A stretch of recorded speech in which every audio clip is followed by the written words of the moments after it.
Let's begin connecting the dots so you can see the picture.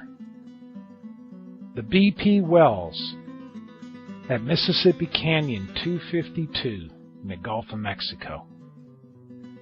Since BP was paying for genetic research to increase oil well flow and production, logic dictates that BP needed to apply a newly created microorganism or microorganisms produced by their alliance with Synthetic Genomics to the oil reservoir located beneath their Mississippi Canyon Block 252 lease in the Gulf of Mexico.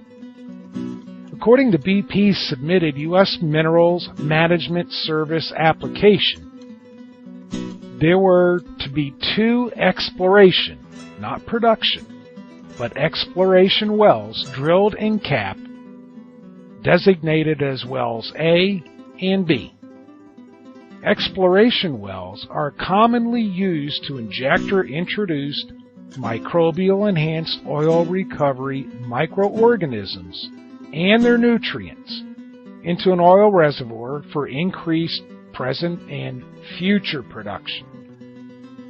The first exploration well had been partially drilled by Transocean in October 2009, but the Marianas semi-submersible drilling rig was damaged by Hurricane Ida and was removed for repairs in late November 2009.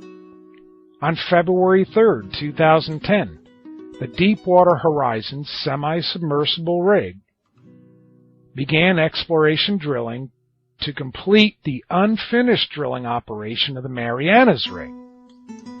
On February 13, 2010, BP informed the MMS that they were experiencing uncontrollable bursts of gas and large cracks at the base of the well.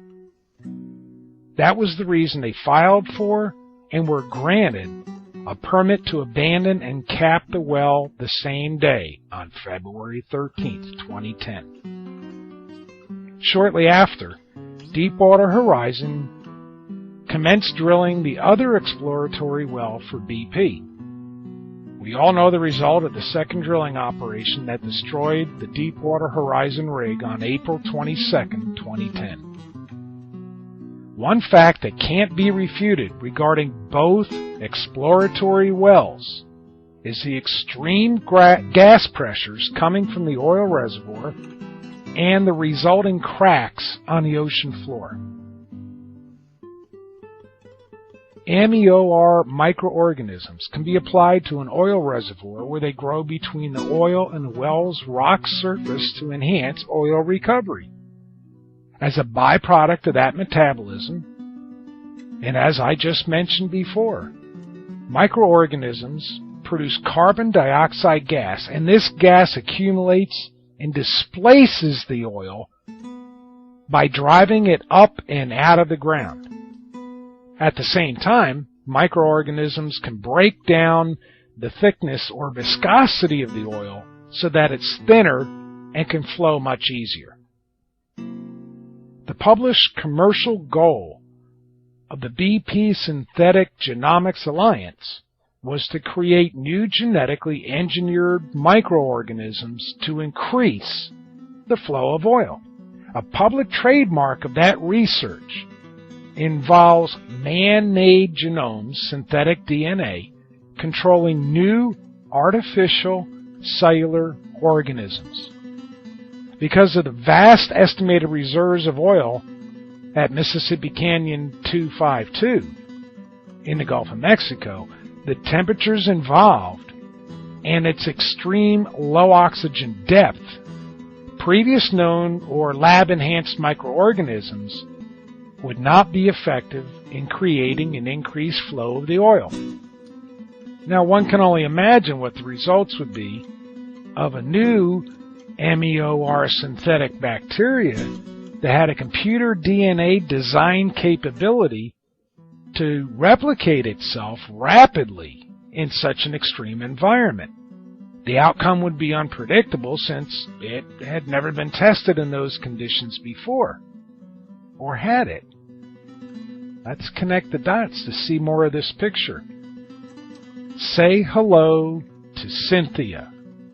SYNTHIA. In 2003, JCVI successfully synthesized a small virus that infects bacteria. By 2008, the JCVI team was able to synthesize a small bacterial genome.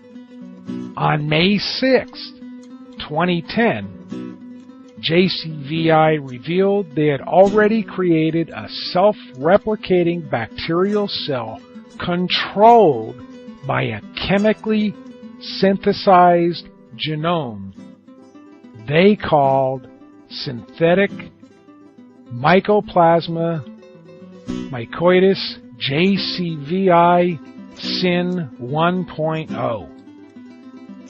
This completely synthetic cell with its computer-designed genome has absolutely no natural DNA.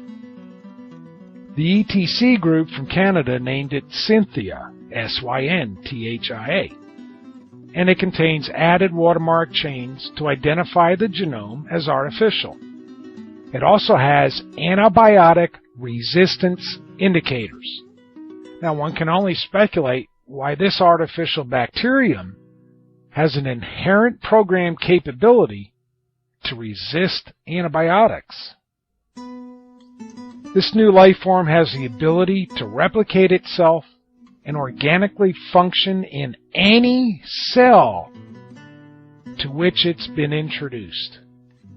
Its DNA is artificial, and it's this synthetic DNA that takes control of a cell and is credited with being the building block of life.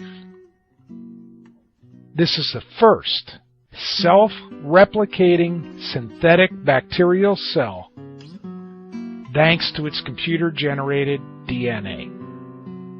All the funding for this came from, guess who?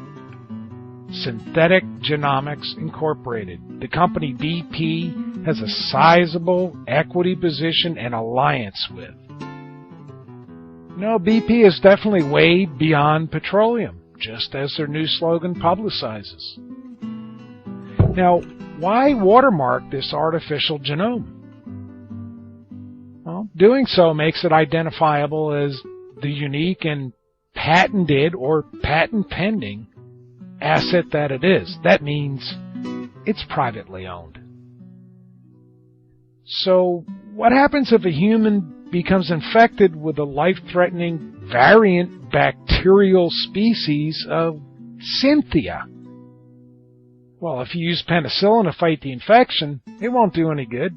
Antibiotic resistance is an inherent part of its DNA sequence.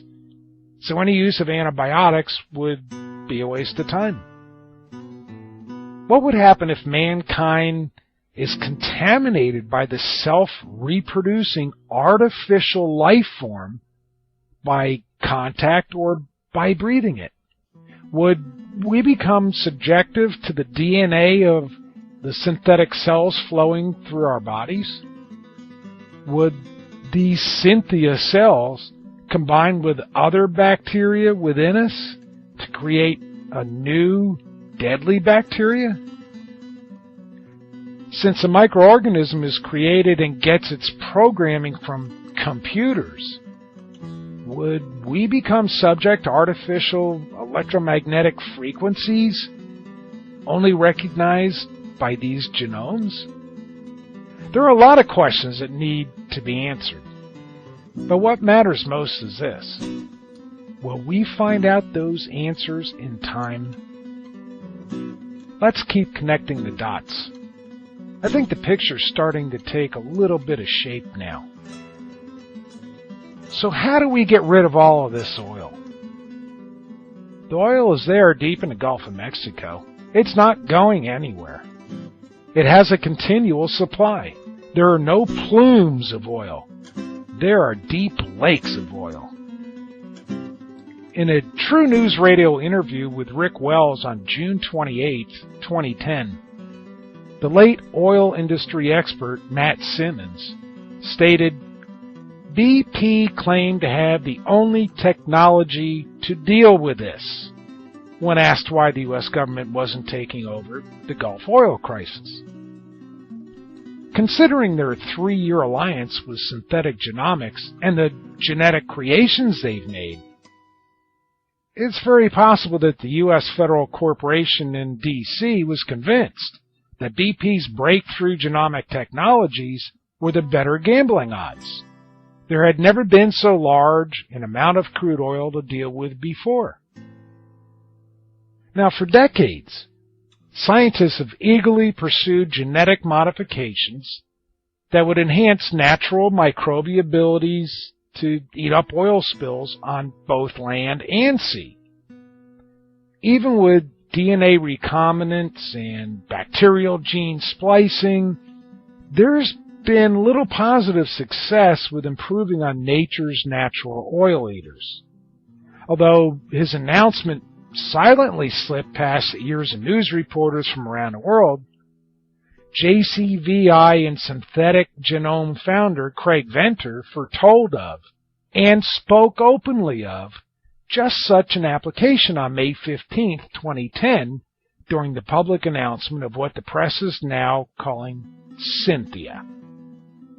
He was referring to a SYNTHIA-based synthetic bacterial cell that would consume hydrocarbons, or oil, more efficiently than any known natural microorganism. You know, it's worthy to note that one of the first patents on a genetically engineered organism was a hydrocarbon-eating microbe in 1980. Called the oil eater, that microorganism was actually a naturally occurring bacteria that had been given 4 rings of DNA that were also naturally occurring. This gave the bacteria the ability to degrade 4 components of crude oil. Now that was back in 1980. A lot has changed since. Scientifically, there have always been problems with trying to take command of a natural microorganism. They're too unpredictable in diverse environmental conditions. While they do their job well in certain conditions, they can become dormant in other ecological surroundings. Marine chemist Chris Reddy of the Woods Hole Oceanographic Institution said that microbes are a lot like teenagers because they're hard to control. In contrast, artificial microbial life forms, like Synthia, are controlled by their computer-created DNA programming. Microbial ecologist Kenneth Lee says that only microbes can remove the oil from the ocean, and that biodegradation is what removes most of the oil from the environment. History proves the statements are correct, but the time involved can span many decades and beyond. We don't have that much time to deal with the oil in the Gulf.